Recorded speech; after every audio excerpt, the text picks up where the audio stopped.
the sound of dice rolling. That sound just makes you think we are going to have fun.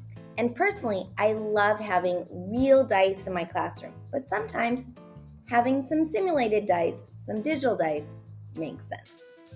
If you're using Google Slides, you can use Dice Slides. Come up to the Extensions menu, go to Add-ons, and choose Get Add-ons. From there, you can install Dice Slides.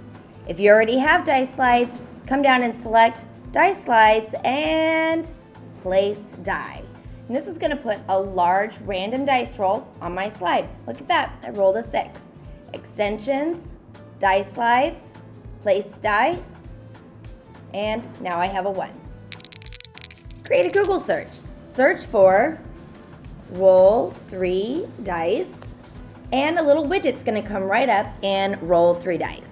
Now, if you don't want 3 dice, you can just click on the die. Now I only have 2 and 1. You can have an 8-sided die or a 20-sided die, and you can never lose them. Check out FigJam. You can make a new FigJam at figjam.new.